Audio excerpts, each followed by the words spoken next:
Hello, everyone. Today is Sunday, June 17th, so happy Sunday to everyone, and happy Father's Day for all the fathers out there and all those that celebrate this day, for all the fathers known and unknown, living and not living, for all of our ancestors, all of that. Great day of remembrance. So, just going to jump into the reading. So, we're going to talk about the energies of the day and then the guidance that was received to kind of help us work with this current energy.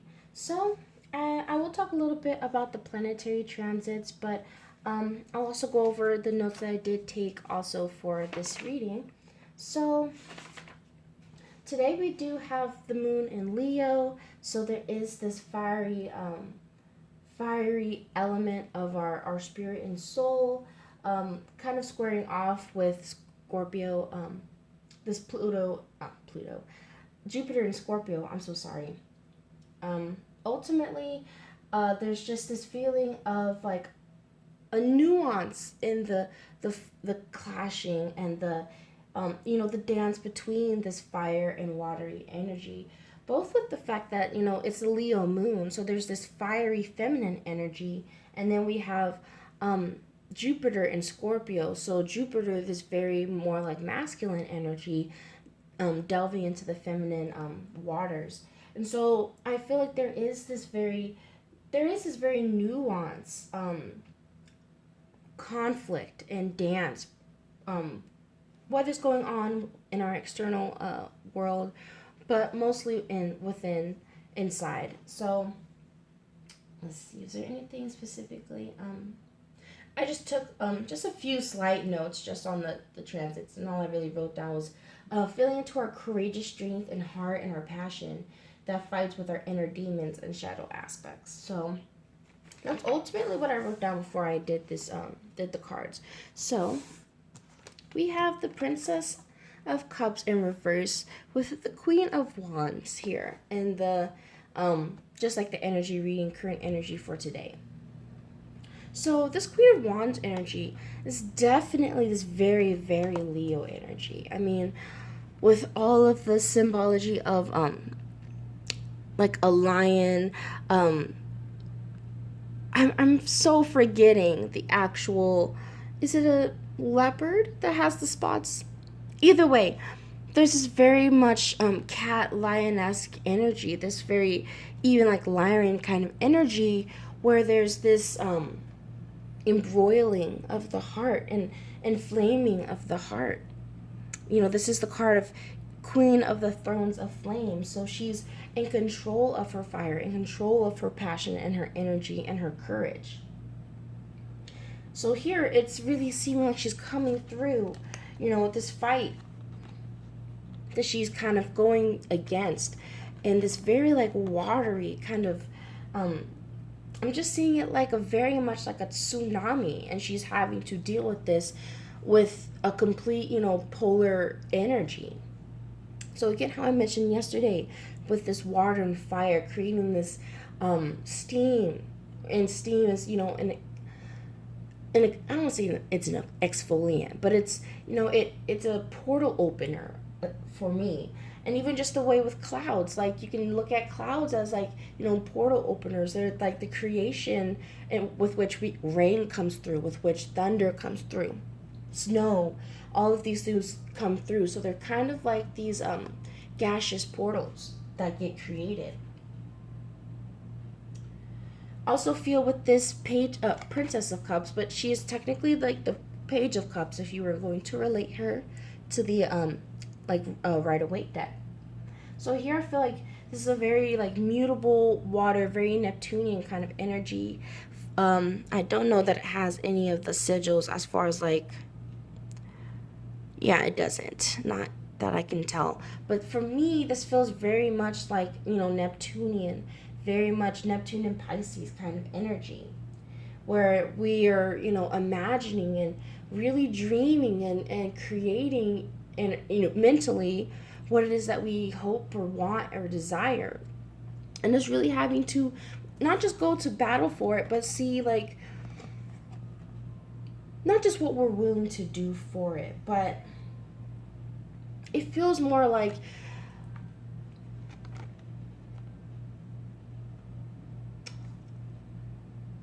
kind of like getting stuck in like a place of like kind of getting stuck in dream world. Like Alice in Wonderland is really the thought that came into my mind. So I'll just go and run with that. This feeling of almost, I completely forget like which bottle or potion she drinks, but whichever potion it is that she drinks to like come down into, you know, the little hole so she's able to actually experience this magical world, you know, as she's chasing the rabbit. And so that's kind of how I'm seeing it, as us, you know, having to kind of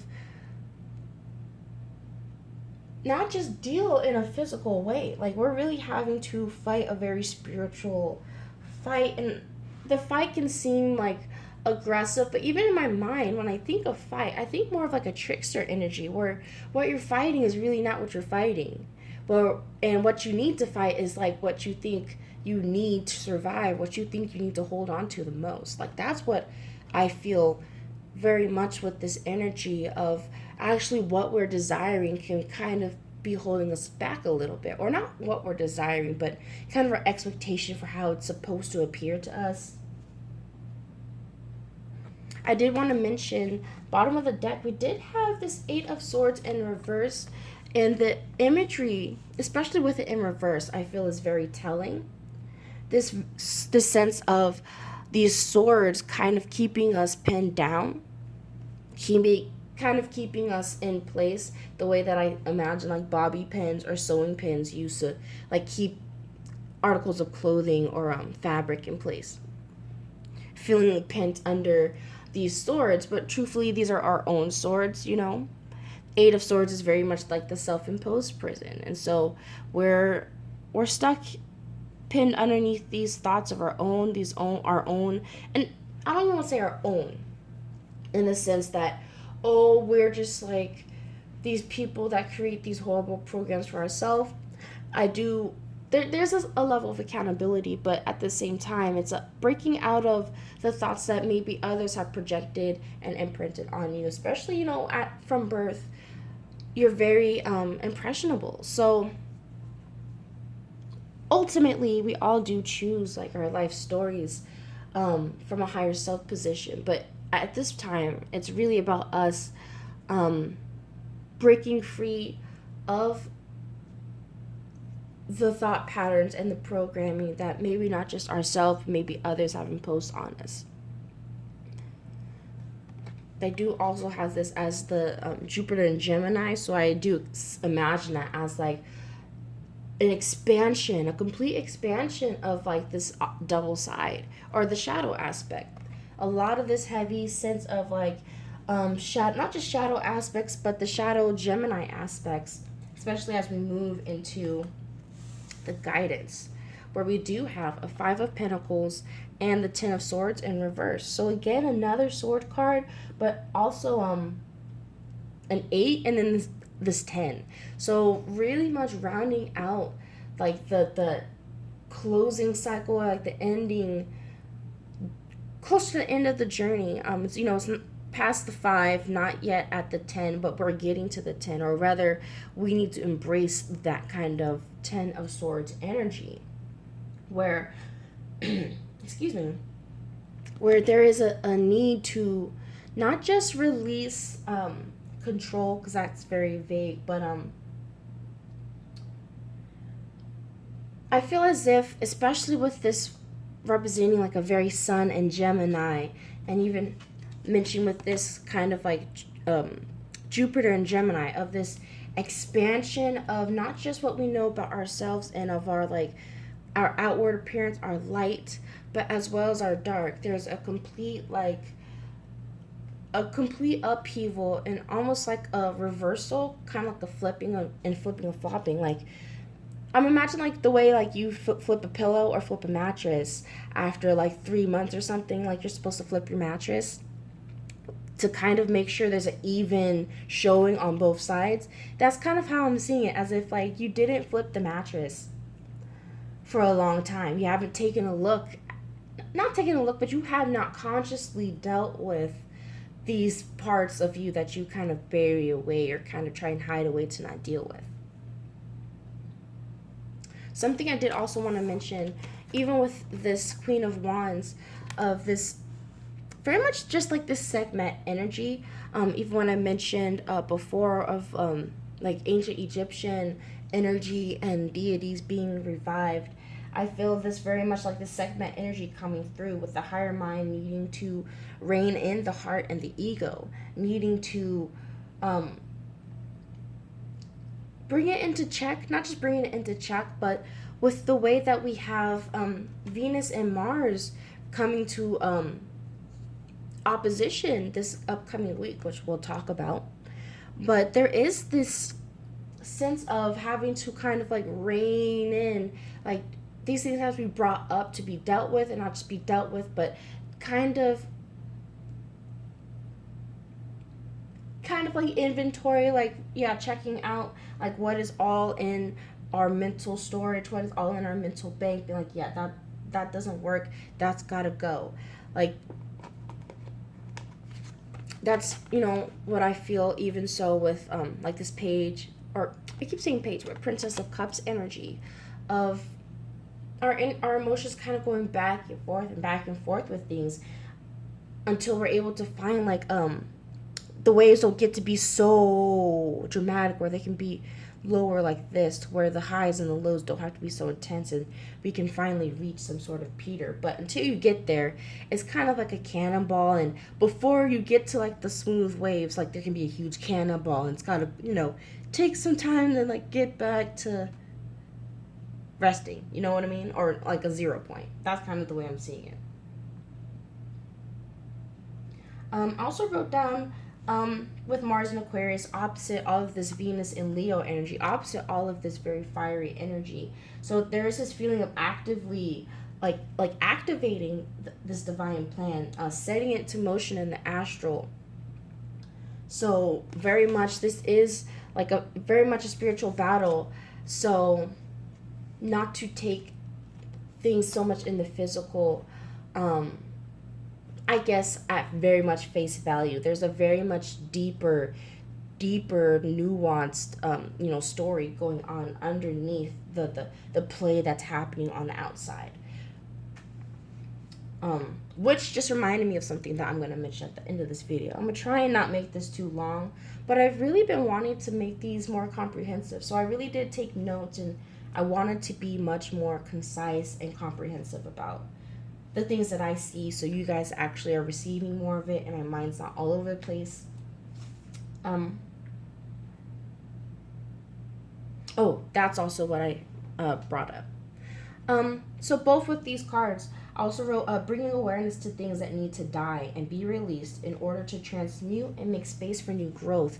So that's definitely the feeling I get here with this Five of Pentacles, even with the imagery here, where there's, you know, these, see these as like seeds and little, they're blossoming, they're cracking open. And so now it's like, so it's kind of like if you were to buy like an assorted flower seed mix or something, and you were to plant them and you weren't sure what was going to grow. You only are really able to see once it's created.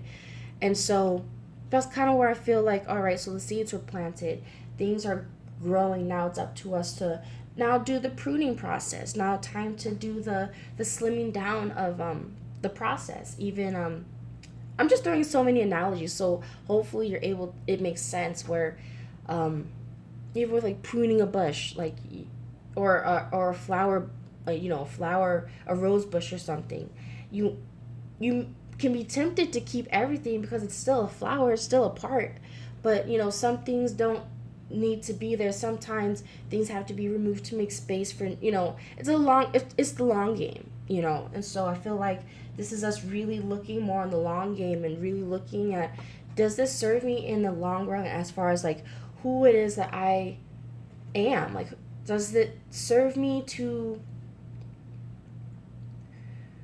be stubborn in this moment, or does it serve me to really open myself up, to be uncomfortable for a moment, to possibly be able to learn more or realize more that would be able to open me up to lifetimes of knowledge.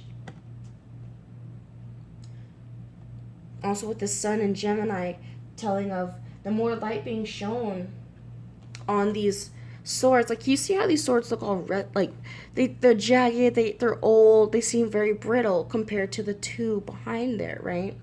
And so I feel like this is where I guess I just get really visual, where this like wave, like this crashing, this baptism kind of happening of water and fire.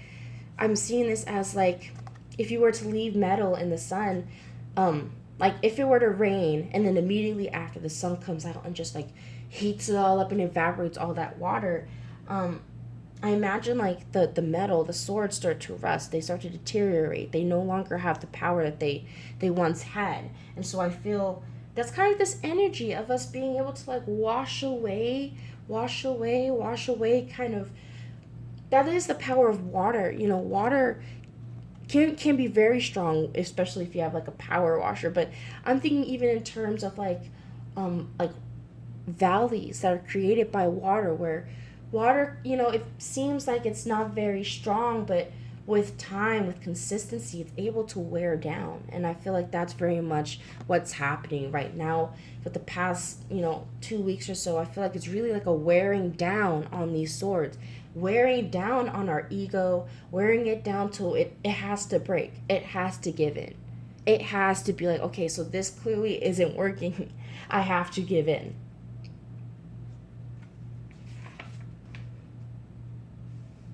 So yes, I definitely feel this is all about emotional mastery. I'm rounding this off. I do want to show the 3 bottom of the decks because I did look at those as well. And so we had underneath this 8 of Swords, the self-imposed prison, we have 3 of Cups and 4 of Pentacles. So seeing this as energy manipulation, both in the quote-unquote positive and negative way of us mastering our own energy, but of us recognizing the ways in which we allow other people or other material things to manipulate our feelings and our emotions. Underneath all this, we have the Queen of Swords. Oh, and then we have Ace of Cups. Wow. So, Queen of Cups. I apologize. So, definitely this feeling of the veil getting thinner, even as a lot of these planets are moving into Cancer this week. With the Sun moving into Cancer, Mercury's already into Cancer.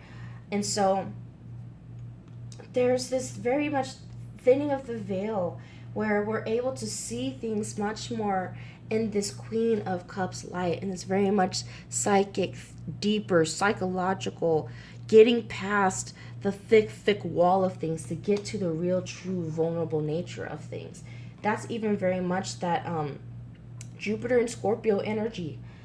So with these, I'm seeing this with especially the 4 of Pentacles, seeing the way in which maybe financial or structured stability, like government, not I don't want to say bills, but like those kinds of Capricorn kinds of things, like, government and taxes and all that kind of structure stuff, the things have, social structure, all those kinds of things, how that has been manipulating your emotions, or how that has been the controller of your emotions, how you've been a slave to this type of Pentacle energy of not wanting to give up, not wanting to give up what you have. It's kind of a feeling of lack, even if you have, because it's like you hold on so tight to what you have in fear of lack, in fear of losing it, in fear of not having the stability. So you hold on so tight to that way of grounding yourself.